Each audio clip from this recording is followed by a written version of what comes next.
ఇక phone tapping కేసులో చాలా కాలంగా ఎదురు చూస్తున్న ఓ కీలక అంకం ముగిసింది.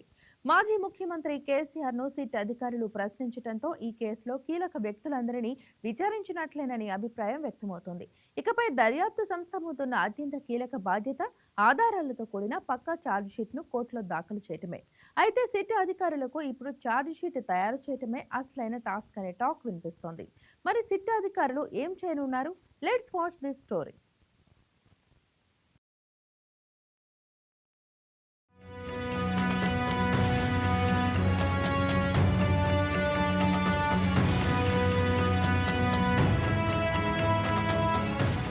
ఈ ఫోన్ ట్యాపింగ్ కేసులో పోలీసులు చేస్తున్న ఆరోపణలు అత్యంత తీవ్రమైనవిగా ఉన్నాయి. కేవలం రాజకీయ ప్రత్యర్థులపైనే నిఘా పెట్టడమే కాకుండా న్యాయమూర్తులు, వ్యాపారులు, కీలక ప్రభుత్వ అధికారుల ఫోన్లు కూడా అక్రమంగా ట్యాప్ చేసి ఒక మాఫియాను నడిపారన్న కోణంలో దర్యాప్తు సాగుతోంది.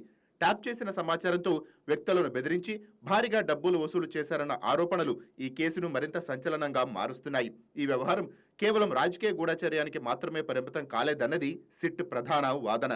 వ్యక్తిగత గోప్యతా హక్కును పూర్తిగా ఉల్లంఘిస్తూ న్యాయ వ్యవస్థకు చెందిన వ్యక్తులు, పారిశ్రామికవేత్తలు, ఉన్నతాధికారులపై కూడా అక్రమ నిఘా పెట్టినట్లు ఆధారాలు లభిస్తున్నాయని అధికారులు చెప్తున్నారు. ఈ సమాచారాన్ని ఆధారంగా చేసుకుని కొందరు మాఫియా గుంపుగా మారి వ్యాపారులను భయపెట్టి వసూళ్లకు పాల్పడ్డారన్న ఆరోపణలు కేసు తీవ్రతను మరింత పెంచాయి. ప్రభుత్వ యంత్రాంగాన్ని వ్యక్తిగత రాజకీయ ప్రయోజనాల కోసం ఏ స్థాయిలో దుర్వినియోగం చేశారన్నదే ఇప్పుడు దర్యాప్తు బృందానికి ఎదురైన అతిపెద్ద సవాలుగా మారింది.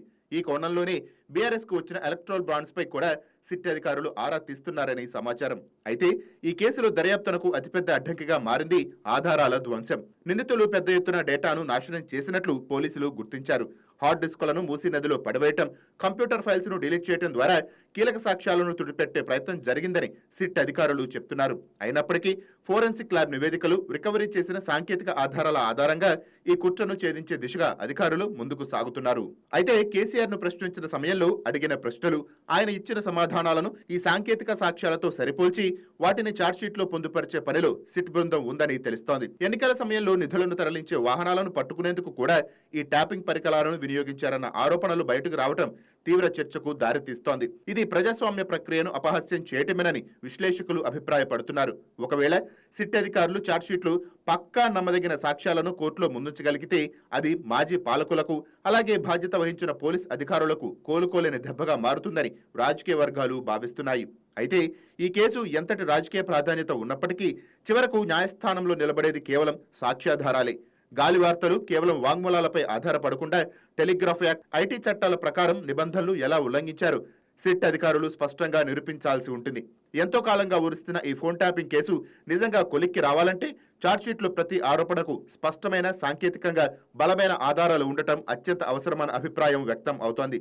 మరి సిట్ అధికారులు ఛార్జ్షీట్ను పకడ్బందీగా తయారు చేస్తారా, కోర్టులో తమ వాదనను బలంగా వినిపిస్తారా అన్నది చూడాలి.